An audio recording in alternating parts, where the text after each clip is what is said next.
नमस्कार शेतकरी मित्रांनो, कापूस उत्पादक शेतकऱ्यांसाठी पुन्हा एकदा आनंदाची बातमी आहे। मित्रांनो, गेल्या आठवड्यामध्ये कापूस भाव जो आहे तर तो 8,000 रुपये किंवा 8,000च्या पार गेलेला कापूस भाव पुन्हा जो आहे तर तो कमी कमी होत चालला होता। तो 7,600 रुपयापर्यंत येऊन ठेपला होता मानवत आणि सेलू बाजार समितीमध्ये। तर मित्रांनो, तोच कापूस भाव पुन्हा आता 2 दिवसापासून उसळी घेत आहे। तो कासवाच्या गतीने का होईना पण कापूस भाव जो आहे तर तो वाढत आहे। मग मित्रांनो, जो कापूस भाव जो वाढत आहे तर तो आपल्याला कालच्या भावामध्ये आपल्याला 7,700 रुपयापासून ते 7,800 रुपयापर्यंत जो कापूस भाव आहे तर तो मानव बाजार समितीमध्ये बघायला मिळाला। त्याचनंतर मित्रांनो, आज पुन्हा 100 रुपयाची त्यामध्ये वाढ झाली। मित्रांनो, आज 7,800 रुपयापासून ते आपल्याला 7,900 रुपयापर्यंत मानव बाजार समितीमध्ये कापूस भाव आपल्याला बघायला मिळाले।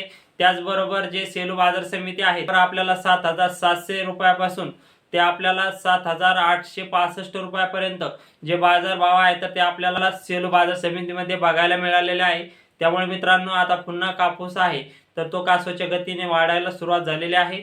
त्यामुळे मित्रांनो, आपण कापूस विक्री करताना मार्केटचा आढावा घेऊनच कापूस विक्री करावी। मित्रांनो, अशाच माहितीसाठी आपलं YouTube चॅनल सबस्क्राईब करून घ्या। फेसबुक पेजला पाहत असाल तर फेसबुक पेजला फॉलो करा। आपल्या शेतकरी बांधवांपर्यंत ही माहिती पोहोचवण्याचा प्रयत्न करा।